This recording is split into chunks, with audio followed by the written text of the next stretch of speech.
이튿날 이스라엘 자손의 온 회중이 모세와 아론을 원망하여 이르되 너희가 여호와의 백성을 죽였도다 하고 회중이 모여 모세와 아론을 칠 때에 회막을 바라본즉 구름이 회막을 덮고 여호와 영광이 나타났더라. 모세와 아론이 회막 앞에 이르매 여호와께서 모세에게 말씀하여 이르시되 너희는 이 회중에게서 떠나라. 내가 순식간에 그들을 멸하려 하노라 하시매 그 두 사람이 엎드리니라. 이에 모세가 아론에게 이르되 너는 향로를 가져다가 제단의 불을 그것에 담고 그 위에 향을 피워 가지고 급히 회중에게로 가서 그들을 위하여 속죄하라. 여호와께서 진노하셨으므로 연병이 시작되었음이니라. 아론이 모세의 명령을 따라 향로를 가지고 회중에게로 달려간즉 백성 중에 연병이 시작되었는지라. 이에 백성을 위하여 속죄하고 죽은 자와 산 자 사이에 섰을 때 연병이 그치니라. 고라의 일로 죽은 자 외에 연병에 죽은 자가 14,700명이었더라. 다 같이 연병이 그침에 아론이 회막 문 모세에게로 돌아오니라. 아멘.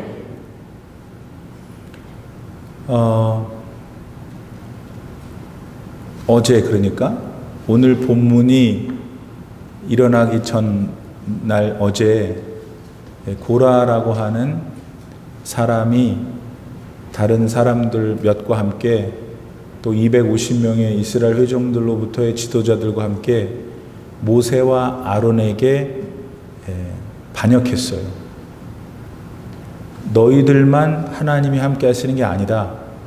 우리도 하나님이 함께 하신다. 그게 이유였어요. 그러므로 하나님이 우리로와도 말씀을 하시고 우리에게도 이래라 저래라 말씀하시는데 어째서 너희들이 들은 것만 하나님 말씀이라 생각해서 우리한테 이래라 저래라 하느냐. 그 중에 이 몹쓸 광야에서 왜 자꾸 살게 하느냐. 이거 싫다. 이제 이런 거죠. 사실은 고라와 반역하는 사람들의 마음속에 있었던 진짜 마음은 광야에서 더 이상 지겹다는 거예요. 여기서 살기 싫다는 거예요. 근데 거슬러 올라가서 하나님이 광야에서 살게 하셨지만 하나님이 그 이스라엘 백성들을 놀리려고 고통을 주려고 그러셨어요. 가데스 바네아에서 하나님 함께 하시는 걸 믿지 않았던 거죠. 그리고 자기들은 안 가겠다는 거예요. 여기서 죽겠다고 그랬잖아요. 그래서 하나님이 그러면 너네가 원하는 대로 광야에서 있어. 그렇게 해서 시작된 광야 생활이었거든요. 근데 이제 거의 광야 생활이 마지막 단계에 이른 이 시점에 고라와 다른 무리들이 모세와 아론에게 짠지를 걸면서 자신들 내면에 있는 하나님에 대한 불만을 쏟아낸 것입니다. 그래서 하나님이 어떻게 하셨어요? 고라 자손을 땅을 가르시고 그 안에 다 집어넣으신 거죠. 말하자면 생매장하신 거예요. 엄청나게 하나님이 화를 내신 것이죠. 그 일이 어저께 있었어요. 오늘이에요. 오늘 이튿날 이스라엘 자손의 온 회중이 모세와 아론을 원망하여 이르되 너희가 여호와의 백성을 죽였도다 하고, 지금 좀 전에까지 제가 여러분에게 설명드린 그런 이해와 그랬구나 하는 마음을 가지고 오늘 본문을 읽으면 이스라엘 사람들이 진짜 너무하죠. 지금 또 모세와 아론을 원망하는 거예요. 여기서 여러분 이제 우리에게로 이분들의 삶을 보면서 우리 얘기를 좀 합시다. 여기서 우리는 어떤 게 좀 닮았는가? 여러분 본인이 좀 때로는 되게 강팍하다고 생각하지 않으세요? 정말 지겹게 말을 안 들어요. 정말 지겹게 자기 본위예요.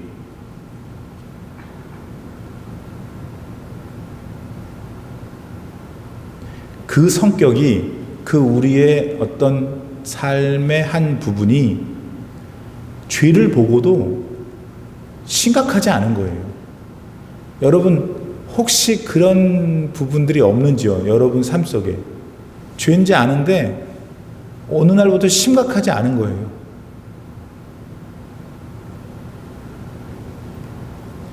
이스라엘 백성들은 어제 고라 자손과 그 일당들이 다 하나님의 그 놀라우신 능력으로 죽임당한 걸 봤어요. 그런데 오늘 또다시 원망한다고요. 도대체 우리라면 그렇게 안 했을 것 같아요. 근데 그렇게 했다고 이 사람들이. 그러면 이 사람들은 도대체 지구상에서 별종인가? 가만히 묵상해 보니까 그렇지가 않더라고요. 제 자신도 하나님이 그렇게 싫어하는 거를 그렇게 끝까지 고집하면서 하는 것 같아요. 진짜 우리가 얼마나 질긴지 몰라요. 아주 고무보다 더 질겨요. 옛날 고린도 교회에 이제 사도 바울이 개척을 하셨잖아요. 고린도에 가서 교회를 개척하니까 그 이름이 고린도 교회가 된 거예요. 그 고린도 교회에 어떤 일이 있었냐면 어떤 아들이 자기 아버지 부인하고 관계를 한 거예요. 그러면 2020년 오늘 우리가 지금 볼 때도 경을 칠 일이고 어떻게 조치를 취해야 되고 그럴 일이에요. 또 그렇게 하겠죠. 근데 지금부터 2000년 전 그날 고린도 그것도 교회 안에 그런 일이 있었는데 이 교인도 말 안 하고 저 교인도 말 안 하고 아무도 말 안 하는 거예요. 왜? 그냥 자기들이 평소에 자기들도 그렇게 하니까. 그러니까 이게 경을 치고 하나님께 가기도 전에 인간들 사이에서도 크게 욕을 먹고 벌을 받을 죄인데도 다 저마다 지니까 그게 죄인지를 눈 감는 거예요. 그러자 바울이 고린도전서 5장 1절로 12절 말씀에서 이렇게 말하죠. 너희 중에 심지어 음행이 있다 함을 들으니 그런 음행은 이방인 중에서도 없는 것이라. 누가 그 아버지의 아내를 취하였다 하는도다. 그리하고도 너희가 오히려 교만하여져서 어찌하여 통한이 여기지 아니하고 그 일 행한 자를 너희 중에서 쫓아내지 아니하였느냐.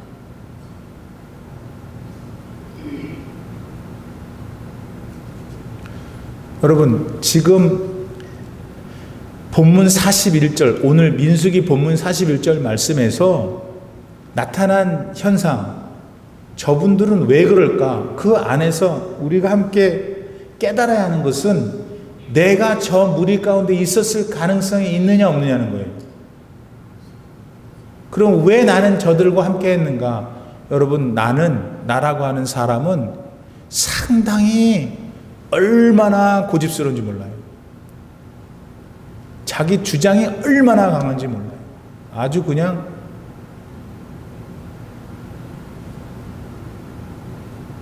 그런데 좋은 일, 하나님의 뜻을 위해서 믿음의 삶을 살기 위해서 그 믿음을 가지고 줄기차게 노력하는 그런 건 좋은 거예요.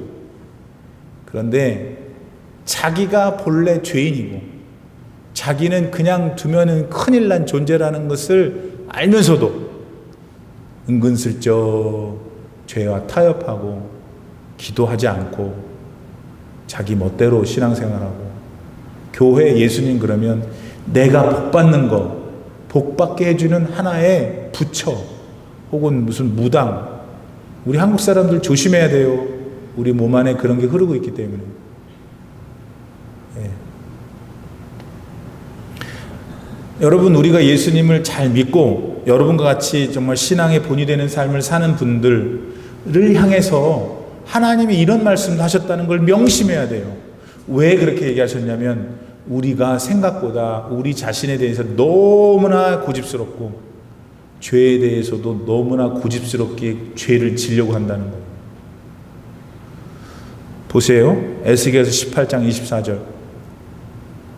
목사님, 만일 의인이 돌이켜 그 공의에서 떠나 범죄하고 악인이 행하는 모든 가증한 일대로 행하면 살겠느냐? 그 다음이 중요해요. 그가 행한 공의로운 일은 하나도 기억함이 되지 아니하리니 그가 그 범한 허물과 그 지은 죄로 죽으리라 했어요.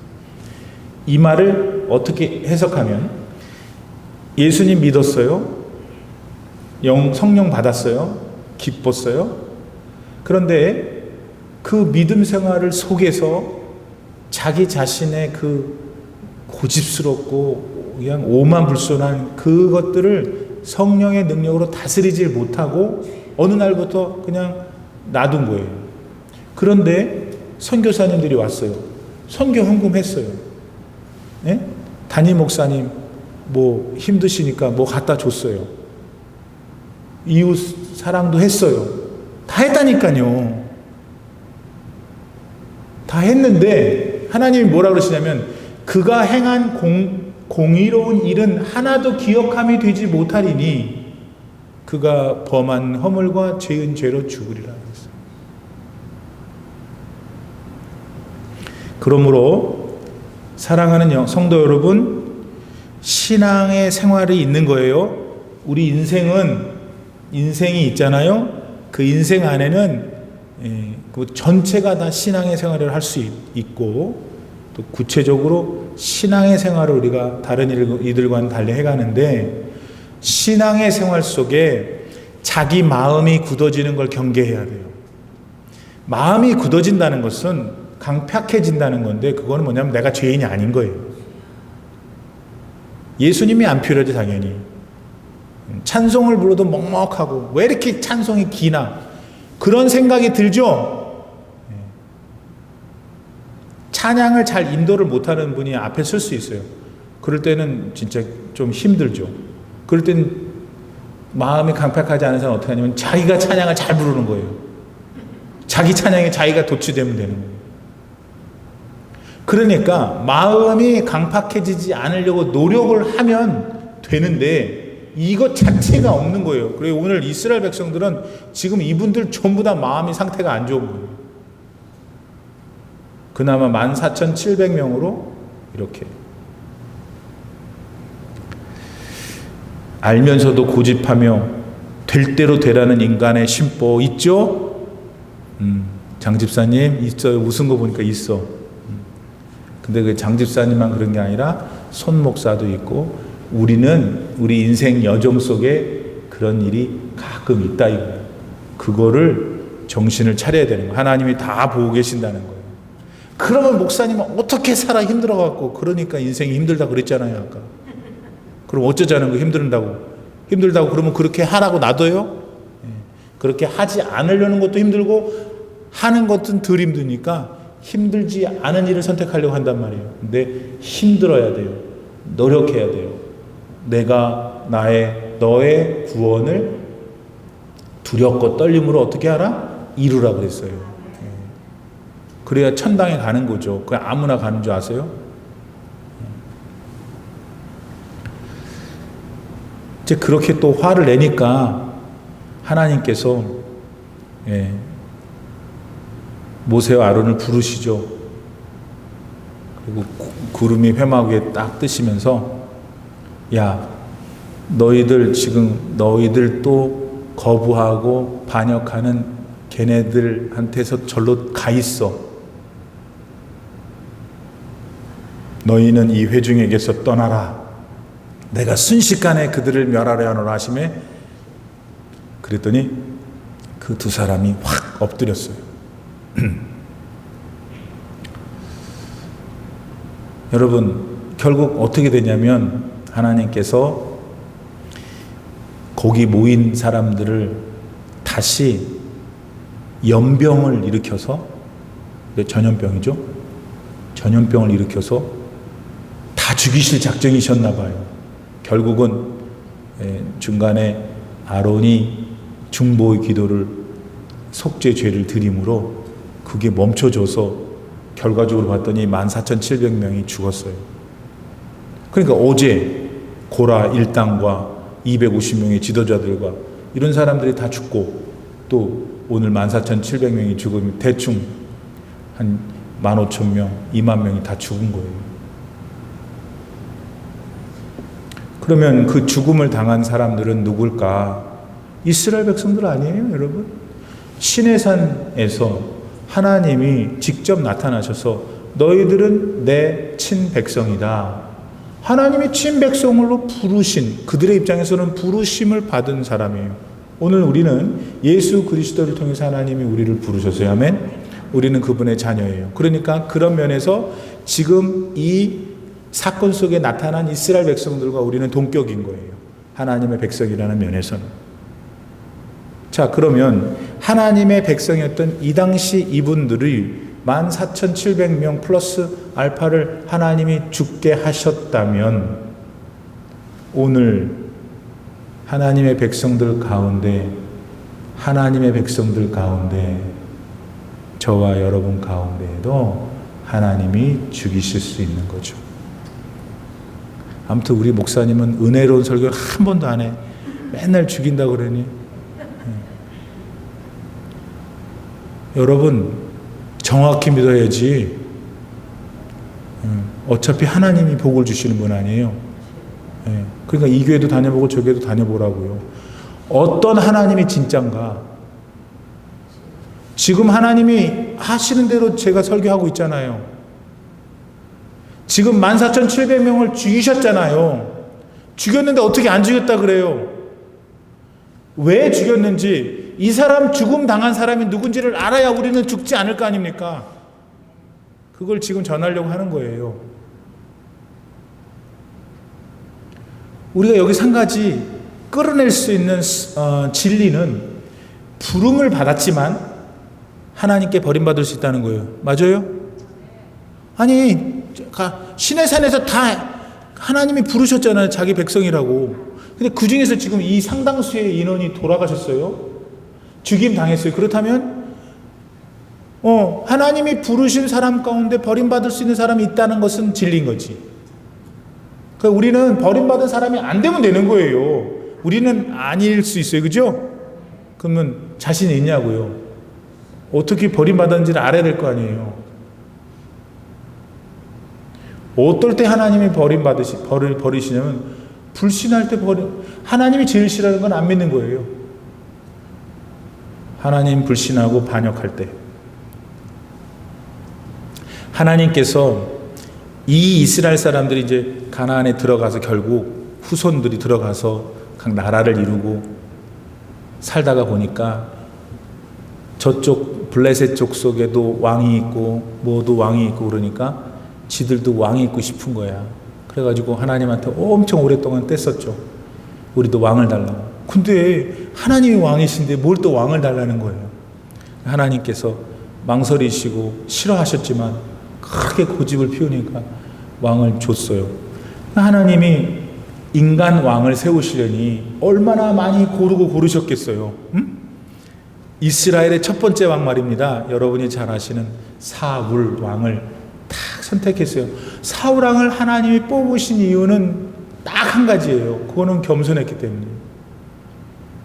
그 다음에 이거는 이제 비성경적인데 두 번째는 키가 컸어요. 자, 뭐 조는지 웃지도 않고 반응이 없어 오늘은. 자, 기골이 장대하고 잘생긴 사울. 그런데 그 외모가 아니라 하나님은 그의 겸손함을 보시고 이스라엘 첫 번째 왕으로 세우셨어요. 그런데 이분이 어떻게 됐어요? 이분이 그냥 불신했죠. 또 반역했어요. 하나님이 왕으로 이스라엘 사람 가운데 제일 신경 써서 네가 그럼 왕을 해라. 그렇게 한 사람 아니에요. 근데 하나님이 버리셨죠. 왜? 중간에 하나님을 믿지 않으니까, 지 마음대로 하니까. 하나님을 몰랐어요? 당연히 알았죠. 오늘 저와 여러분 하나님 몰라요? 하나님 안 믿어요? 다 믿고 알죠. 그런데 사울도 그랬는데 어떻게 그랬을까? 우리가 그건 스스로가 얘기해야 되는 거예요.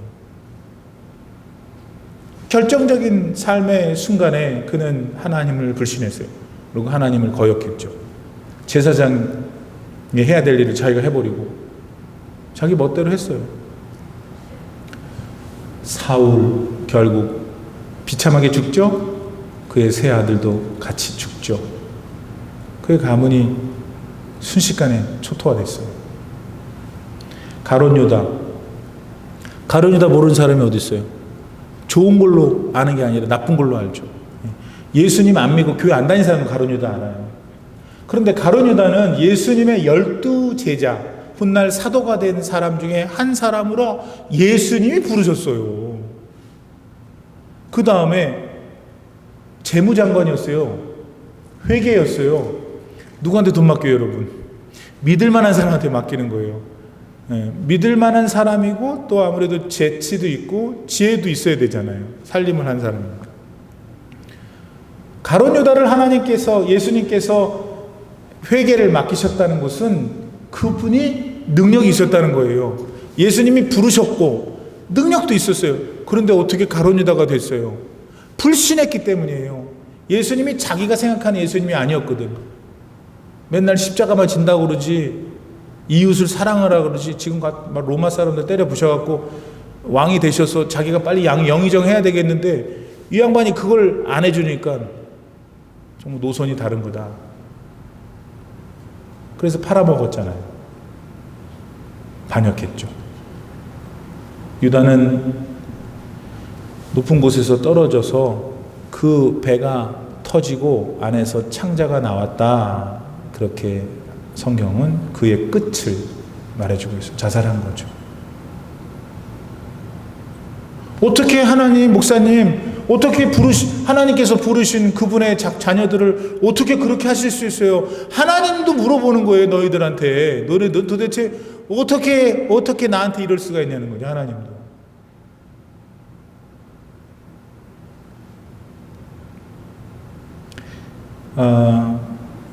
여러분, 교회 안에는 모두가 다 하나님의 백성이고 하나님의 부르심이 다 있어요.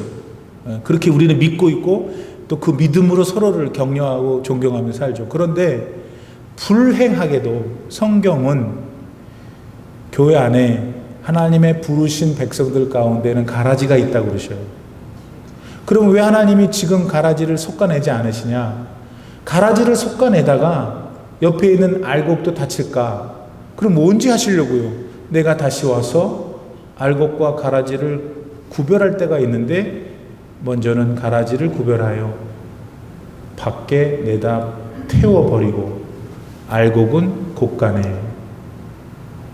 그러면 교회 안에 존재하는 가라지는 뭔가? 여러분은 지금 죽었다 깨어나도 나는 가라지라고 생각하지 않잖아요. 이건 또 예스를 잘해요 또. 그럼 도대체 가라지는 어디 있는 거예요? 근데 여러분이 정말 그렇게 말할 수 있으려면 하나님 앞에서 나는 정말 하나님을 불신하지 않았는가? 하나님을 반역한 일은 없는가? 돌아봐야 하는 거예요. 여러분 아세요? 로마서 11장 20절 21절을 좀 보세요. 일단 읽어봅시다. 무슨 말인지는 잘 모르겠지만 일단 읽읍시다. 시작. 그들은 믿지 아니하므로 꺾이고 너는 믿음으로 서서니라. 높은 마음을 굳지 말고 우리 여호와라. 하나님이 온 자들도 아끼지 아니하셨으니 너도 아끼지 아니하시리라. 가만히 두세요. 자, 이 사도 바울이 이제 로마서 11장은 그 사람도 인간적으로는 유대인이잖아요. 유대인에게 가서 복음을 전했더니, 예수님이 전했더니 아무도 안 들어 먹는 거야. 그냥 어떻게 안 듣는 건 더 계속할 수가 없고, 듣는 유대인이 아닌 이방 사람들한테 복음을 전하면서 교회를 많이 세우고 또 세계 복음화에 큰 역할을 하신 위대한 분이죠. 근데 이분의 마음속에 자기와 같은 유대 사람들이 예수님을 영접하지 않아 다 죽게 생긴 거예요. 그러한 마음 상태로 옳도다. 그들은, 유대인들은 믿지 아니함으로 꺾이고. 어떻게 꺾여요, 유대인이? 하나님이 지구상에 있는 인간 중에서 아브라함을 택해가지고 아브라함의 후손들이 그 많은 역사 속에서 결국 유대인이라고 하는 히브리 공동체를 만들어 놓으셨고, 그들과 관계하면서 온 세상 사람들에게 하나님이 누구이신지, 인간이 어떤 존재인지, 인간의 죽음과 삶이 무엇인지, 온 세상의 결말은 어떻게 될 것인지, 지금 오늘은 어떻게 살아야 되는지를 표본으로 삼았던 분이 하나님이시고 그 대상이 유대인인데, 옳도다 그들은 믿지 아니함으로 꺾이고. 하나님 꺾었다는 거예요. 근데 너는 이방인들 너희는 믿음으로 섰느니라. 하나님을 예수님을 믿었기 때문에 섰다는 거예요. 그러니까 높은 마음을 품지 말고 이방인들한테 얘기하는 거예요. 도리어 두려워하라. 불신하지 말고 반역하지 말고 하나님이 주신 그 은혜를 늘 사모하고 그 은혜 안에서 늘 겸손하게 하나님의 친백성으로 살아라. 그러면서 하는 말이 하나님께서 원가지들도 유대인들도 아끼지 아니하셨거든. 말을 안 들으면 너도 아끼지 아니하시리라. 이제 저기 성경을 앞뒤로 보면은 두 단어가 나와요. 참 감람나무, 돌 감람나무. 참 감람나무는 유대인, 돌 감람나무는 이방인이에요. 바울의 표현이. 하나님이 참 감람나무를 세워 감람나무가 감람 열매가 기다렸는데 얘네들이 상태가 안 좋은 거예요. 그러니까 이방인들을 거기다가 접붙여서 감람나무가 나온 거예요. 그런데 원 유대인이 아니니까 돌감람나무가 그런 거예요. 그러니까 요점은 하나님이 참 감람나무도 버리셨는데 야 돌감람나무 너쯤이야 논리적으로 맞는 거죠. 더 중요한 것은 이방인이든 유대인이든 하나님 만나 예수님 만나 주님의 부르심이 있거든 늘 조심해야 되는 거예요. 목사님 우리는 왜 예수님 믿어서 이렇게 조심할 게 많고 맨날 할 일도 많고 그래. 그럼 어쩌자는 거예요? 어쩌자는 거? 그럼 그 마음대로 살아요. 목사님 또 왜 그러세요? 아니 마음대로 살아라는 게 그거 빼고 살면 어떻게 되냐면 지금 예수님 안 믿는 삶을 사는 거예요. 예수님 안 믿는 삶을 살면은 지 멋대로 사는 거예요. 거꾸로 해서 우리가 예수 그리스도를 만난 게 왜 이렇게 황홀하고 왜 이렇게 영원한 기쁨이에요? 내 인생에 우리 인생의 삶에 대한 답을 찾았기 때문이잖아요, 여러분. 그것도 모르면서 여기 앉아 있으면 바보예요. 우리 감정적으로 어떤 표현이 있든 간에 궁극적으로 우리는 우리 인생에 대한 답을 찾은 거잖아요. 우리는 찢겨진 비디오를 갖고 있는 분들이에요. 비디오는 여러분 녹화된 거 아니에요. 틀면은 나오는 거죠. 옛날 결혼하실 때 그거 나오잖아요. 틀면은. 예수님을 만나 구원받은 것은 이미 확정된 진리예요. 우리에게 영원한 생명이 주어졌잖아요. 비디오가 찍혀졌어요. 그거를 우리가 이 땅에 살고 가는 거잖아요. 근데 이때 아까 첫 번째 교훈은 우리가 너무 강팍해질 수 있다는 거 우리 스스로가. 그럼 왜 강팍해지냐? 살다 보면 믿음이 약해지고 내 마음의 죄성을 다스리지 못하면서 자꾸 불신이 생기고 반역이 생기는 거예요. 딱딱해진다는 거. 그거를 경계하라는 거예요. 여러분이 진짜 그렇거든. 그런 게 지금 목사님 설교 들어보니까 그런 것이 약간 있는 사람은 하나님이 또 그 나에게 오늘 이 말씀을 주시는구나. 내 마음에 지금 평안이 없고 내 마음에 기쁨이 없고 어려움이 찾아왔다 그냥 하는 게 이거였구나라는 걸 깨달으라는 거예요. 하나님께서. 이때 아멘이 나와야 되는데 아멘이 안 나오는 거 봐서는 너무 강팍해요, 사람들이. 그래서 우리는 그렇게 예수님 잘 믿고 예수님을 잘 믿었을 뿐만 아니라 예수님을 잘 믿으라고 예수님을 전했던 사도 바울 우리 사도님께서 뭐라고 그러셨어요? 고린도전서 9장 27절 시작. 내가 내 몸을 쳐 복종하게 함은 내가 남에게 전파한 후에 자신이 도리어 버림을 당할까 두려워함이로다. 목사인 저가 막 목청을 하면서 막 마치 지는 다 그렇게 사는 것처럼 막 엄청나게 전해놓고는, 그러니까 적어도 저는 저 말씀을 기억은 하죠. 조심하는 거죠. 하루에도 10번씩 내 마음이 강팍해지고 하루에도 10번씩 꿈틀거리고. 저는 하루에 10번이니까 여러분은 신령하시니까 하루에 2번 정도 그러실 거 아니에요. 그때 생각하라는 거예요. 내가 이러다가는 이스라엘 백성 꼴이 나겠구나. 안 되지. 난 그렇게 원하지 않아. 하나님은 진짜 살아계시고 무슨 이유가 있으실 거야. 이렇게 하나님을 믿어드리는 여러분 되시길 바랍니다. 47절. 아론이 모세의 명령을 따라 향로를 가지고 회중에게로 달려간즉. 이제 하나님께서 작정하시고 너네 거기 떨어져 있어. 그러면서 연병을 일으키신 거예요.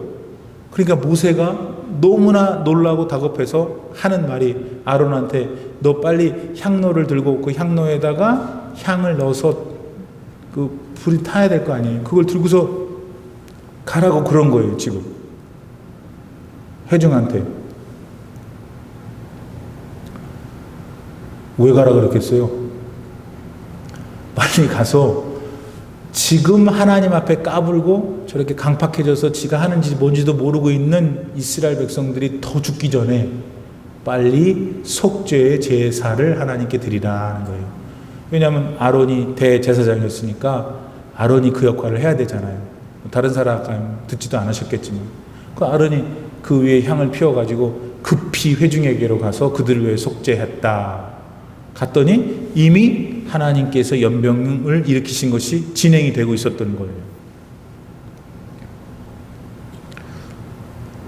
죄를 졌고 이스라엘 백성들이, 그다음에 하나님이 거기에 대해서 대단히 분노하셔서 벌을 내리셨어요.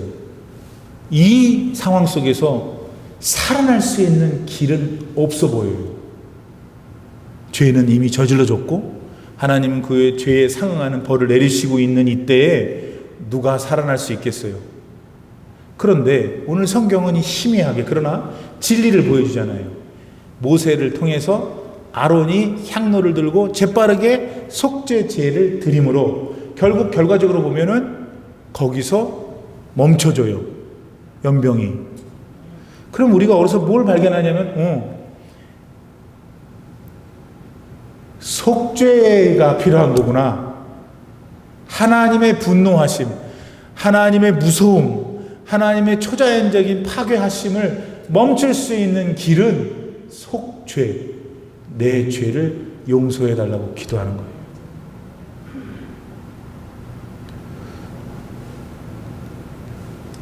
여기서 우리는 또 하나 오늘 저녁에 반드시 기억하고 하셔야 돼요. 나는 죄인이다. 근데 지금은 더 정확하게 말하면 나는 용서함을 입은 죄인이다. 예수님으로 인해 용서함을 입은 죄인이 있다면 희죽거릴 수가 있어요. 그러나 근본적으로 나는 예수님이 안 계시면 죄인이고 죄인인 나는 연병에 죽을 수밖에 없는 거예요. 그런데 누군가가 나타나가지고 나의 죄를 속해주는 행위를 했을 때 내가 그거를 믿으면 된다는 것이 예수 그리스도의 구속의 사역 아니겠어요? 에베소서 2장 1절로 3절에 보면 그는 허물과 죄로 죽었던 너희를 살리셨도다. 예수님이죠?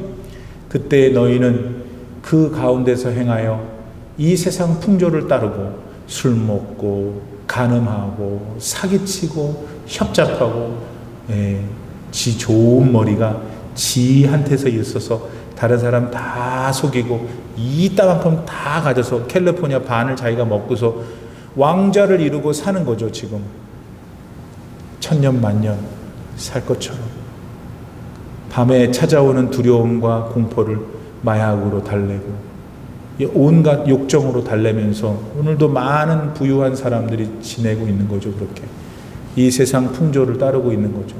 왜냐? 공중의 권세 잡은 자를 그들이 따랐으니 곧 지금 불순종의 아들들 가운데 역사하는 마귀다. 전에는 그 다음 보세요. 우리도 다 그 가운데서 우리 육체의 욕심을 따라 지내며 육체와 마음에 원하는 것을 하여 다른 이들과 같이 뭐라고요? Essentially 본질상 진노의 자녀였다. 하나님의 진노를 받을 수밖에 없는 존재였다는 거예요. 그게 우리였어요. 그게 우리였어요. 자, 그럼 언제부터 본질상 진노의 자녀에서 바뀌었어요? 그건 여러분 다 자기 일기가 있죠?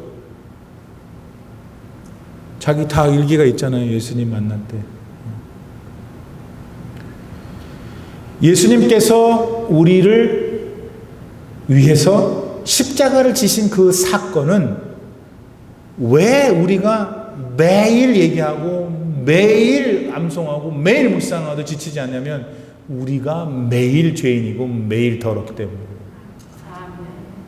예수님의 속죄제물로의 희생으로서 우리는 살 수 있는 은혜의 기회를 주는 거야. 하나님이 그래서 우리 보고 내가 너를 내 아들로 인해 의롭다 하겠다. 그럼 의롭다 하겠다는 거예요.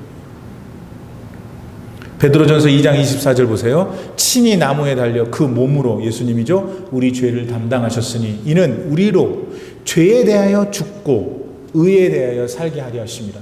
그가 채찍에 맞음으로 너희는 나음을 얻었나니. 진짜 여러분, 십자가에 달리신 예수님께서 다른 사람 생각하지 말고 나 때문에, 나의 내가 하나님 앞에 갈 수 없다는 거, 하나님 날 싫어한다는 거. 그래, 요한이를 하나님께로 데리고 가고 싶은데 하나님이 싫어하시니 어떻게 할까? 하나님께 물어봐. 네가 그러면 십자가를 지고 네가 율법이 요구하는 피를 흘려라. 예수님이 진짜로 피를 흘리신 거잖아요. 돌아가신 거죠. 나는 그걸 믿는 거예요, 여러분. 그거를 믿으니까 그렇게 하신 예수님이 내 인격 속에 들어오시고 그분과의 교제가 있으니까 그것이 어렵고 힘든 일이 있을 때에도 다시 살아날 수 있는 유일한 희망인 거예요, 저에게. 모든 일이 평강하고 잘 될 때에는 감사가 되는 거예요. 하나님이 그렇게 하셔서 내가 감사한 것이고, 너무 힘들 때에는 힘들지만 힘들 때에도 나에게는 소망이 되시니까 감사한 거예요. 할렐루야. 여러분도 그렇죠? 그것도 길지도 않아요, 여러분. 그런 옥신각신, 영어로는 스트러글링이 길지도 않다고요, 인생이. 미국 사람들은 영어로 one decade라고 표현해요. 10년 단위. 맞죠? How many decades do we have for our life? Normally 8 decades. 80개의 decade I'm sorry. 80년. 8개의 decade를 갖는 거예요. 저는 이미 5번째를 사용하고 있어요. Where are you? 네? 네. 너무 자랑스럽게 말씀하지 마세요. 미워할 것도 없지만, 그렇죠? 그렇게 생각해 보니까요, 우리 목사님 정신을 졸지는 않아서 다행이에요, 여러분. 봐봐요. 우리가 한 2만 개 정도만 있으면 얼마나 좋겠어요. 2만 곱하기 10. 그럼 몇 살이에요? No way. 그러니까 그렇게 스트러글링하고 믿음 안에서 하나님 죄 보고 믿냐 안 믿냐 이럴 시간도 별로 없다는 거예요. 그러므로 복 있는 자는 들을지어다. 그러시고 48절 죽은 자와 산 자 사이에 섰을 때 누가? 아론이 연병이 그치니라. 그냥 모세의 말을 듣고 대제사장 아론이 향로에 불을 딱 들고서는 엄청 뛰어간 것 같아요. 딱 막 이렇게 죽어가고 있는데, 회화적으로 말하면 딱 중간에 쓴 거예요. 그러니까 옆에 있는 사람은 진짜는 땡 잡았지. 언젠가 이 사람부터는 살았을 거 아니니까요. 그렇죠? 애들 말이라서 대단히 죄송합니다만. 그런 거 아니에요. 딱 쓰니까 이제 멈췄어요. 자, 이때 우리가 한 가지 생각해야 될 것은, 이 연병이 만일 코로나였다면 누가, 어느 정신이 없는 사람이 마스크도 안 끼고 향로를 들고 그 중간에 들어갔겠어요? 안 들어갔겠죠. 근데 여러분, 그게 코로나가 아니라 어쨌든 kind of plague, 그 전염병이잖아요. 무슨 병일, 그때도 바이러스였겠지. 거기를 누가 제정신인 사람이 들어가냐고요. 안 들어가야 맞지. 도망가야지. 근데 아론은 지가 무슨 마징가 제트예요,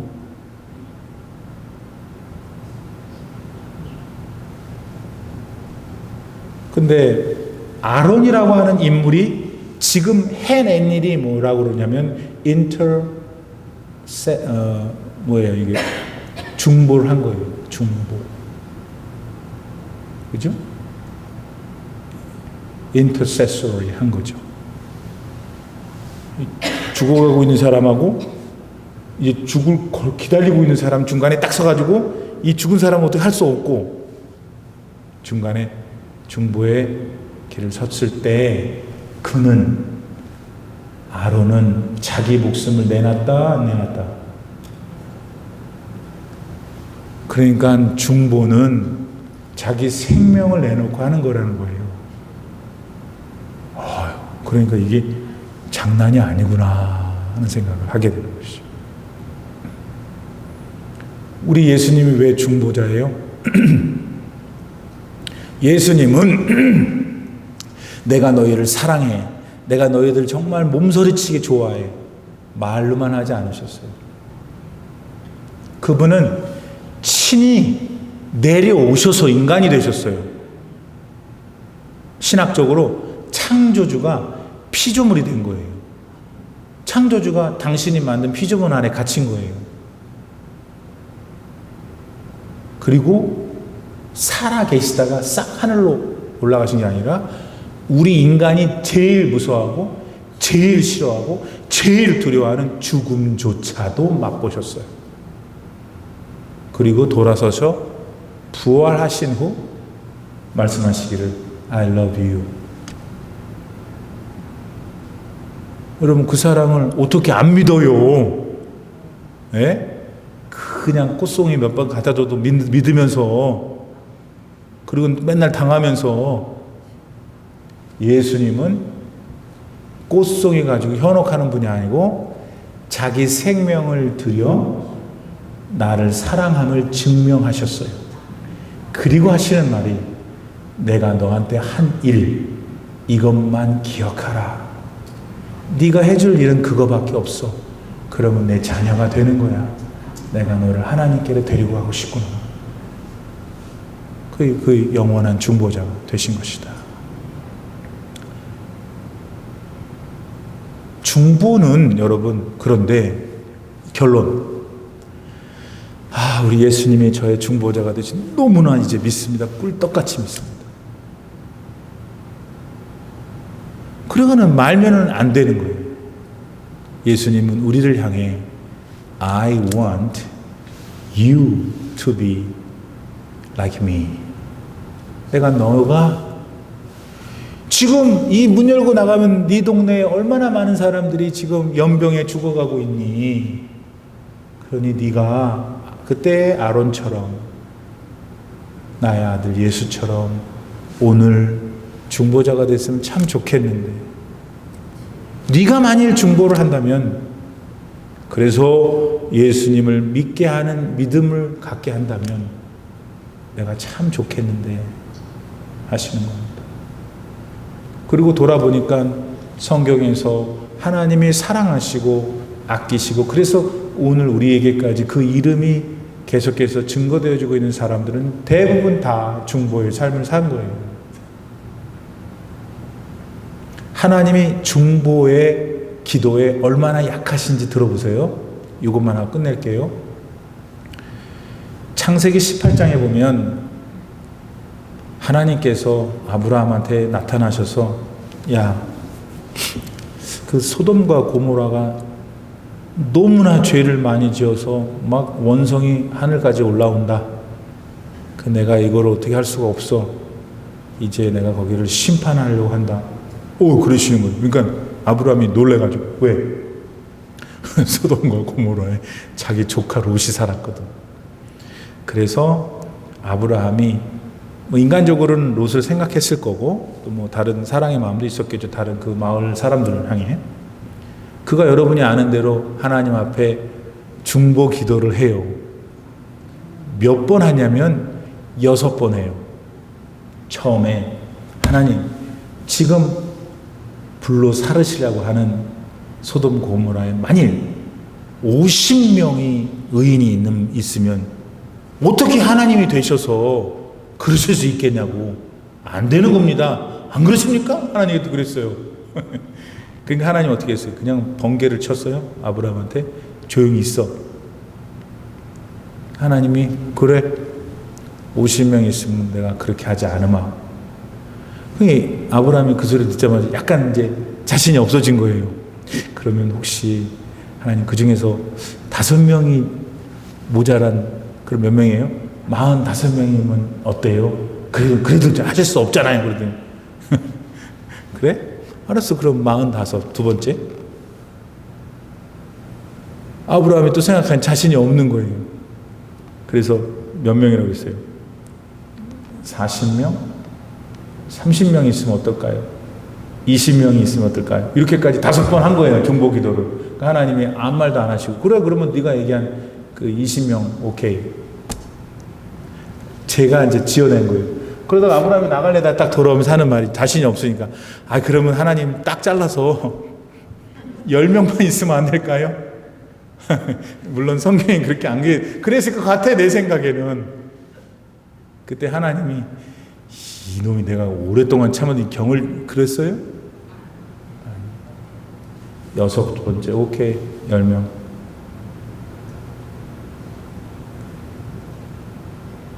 그래서 하나님이 그 아브라함의 중보의 기도를 듣고 사실 롯을 포함해서 다 죽이고 싶었어요. 왜냐하면 너무나 말을 안 들으니까. 그런데 여러분 보세요. 창세기 19장 29절. 하나님이 그 지역의 성을 멸하실 때, 소돔과 고모라를 멸할 때, 롯이 거주하는 성을 엎으실 때에 하나님이 아브라함을 생각하사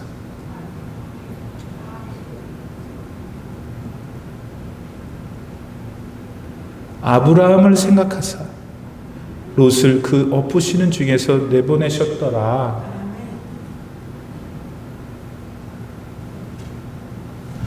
이 다 14,700명이 아니라 다 죽이고 싶으셨어요. 하나님은 모르겠어요. 따지세요. 어떻게 하나님이 공의로운 분이 그럴 수 있냐. 여러분 따지세요. 마음대로. 근데 어쨌든 하나님은 그 순간 그런 마음이세요. 그런데 아론이 향로를 들고 들어오니까 꼼짝을 못 하시는 거예요. 제가 죄송한 표현이지만 나는 그렇게 하나님을 느껴요. 그 순간에 하나님을 살리고 싶으신 거예요. 하나님 14,700명이 희생되지 않으면 이거 다 죽으니까. 소돔과 고모라가 하나님은 꼴보기 싫으셨어요. 얼마나 나쁜 짓을 하는지. 우리가 여러분 텔레비전 보면서 죄 짓는 거 들을 때마다 여러분 좋아요? 우리도 같이 죄 짓는 종류지만 저건 진짜 아니다. 그런 죄 들을 때 정말 힘들고 막 힘들잖아요. 그죠? 거룩하신 하나님, 죄가 없으신 하나님 얼마나 힘드시겠어요? 그래서 소돔과 고모라를 그냥 내리치려고 할 때 여러분 우리 하나님이 이런 하나님이라는 거예요. 아브라함 생각하사. 저는 제가 잘난 게 아니죠. 내가 글쎄 잘났다고 많이 좀 얘기하긴 했는데 아무튼 제가 하나님이 사랑하는 목사면 제가 잘나서가 아니라 그냥 제가 그냥 하나님 사랑 때문에 사랑을 많이 받는 목사면 여러분은 땡 잡은 거예요. 오늘 애들 단어 2개 쓴 거 용서하세요. 녹화되는 거 미안하고요. 왜? 하나님이 제 기도를 들으실 거니까.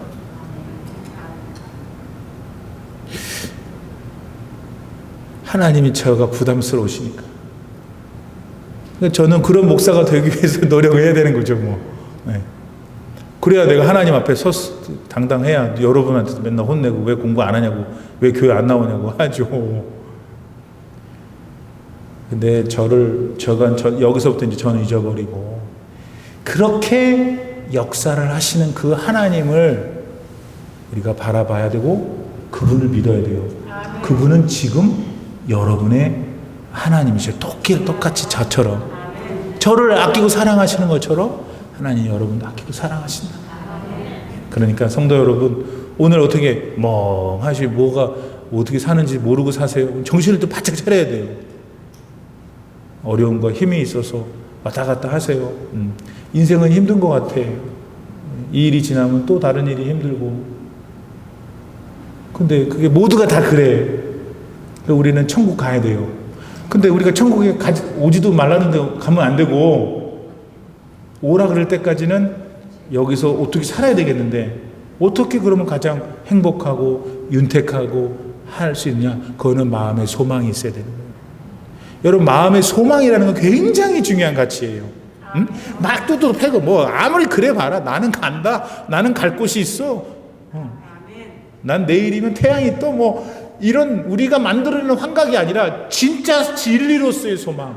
예수님을 통해서 우리가 얻는 참된 그분의 나라, 그분의 통치 여기 있잖아요. 그거를 오늘 밤에 다시 회복하셔서 나는 어디 데케이드에 서 있다? I don't know. 그 기간도 짧지 않지, 이제 얼마 남지도 않았어요. 그 기간 동안 내가 정말 최선을 다해서 진짜 하루라도 한 시간이라도 아깝잖아요. 짧으니까 정말 fully 살아야지. 하나님 저와 동행해 주시옵소서. 힘 주시옵소서. 어쨌든 하나님, 저는 하나님 겁니다. 이런 여러분 되시길 바랍니다. 기도합시다. 하나님, 오늘 또 이스라엘 백성들이 광야에서 있었던 일을 배웠습니다. 이 상황에서 그들은 과연 나랑 비교할 때 어떤 분들이었는가? 나는 무엇을 깨닫고 또 하나님이 나에게 오늘 무엇을 말씀하시는 걸까? 생각해 보았습니다. 하나님 아버지, 인생이 참 어렵습니다. 쉽지 않습니다만은 예수님 통해서 우리가 갖게 된 영생의 소망, 하나님이 지금 나의 삶 속에 함께 하시는 이 놀라운 사실, 이걸 다시 회복하고 다시 믿음 가운데, 소망 가운데 힘있게 어려움은 물리치고 평강의 삶에는 누리고 또 하나님이 기뻐하시는 멋진 인생을 살 수 있는 저희들 모두가 되게 하여 주옵소서. 지금은 우리 구주 예수 그리스도의 무한하신 은혜와 우리 아버지 하나님의 놀라우신 사랑과 성령의 감동, 감화 충만하게 교통하시니 오늘도 변함없이 무더운 수요일 저녁 주의 전전에 기쁨으로 달려나와 말씀을 아멘으로 받고 깨달은 바를 실천하기를 결단하는 놀라운 주님의 백성들 머리머리 위에 이제로부터 영원토록 함께 계실지어다. 아멘.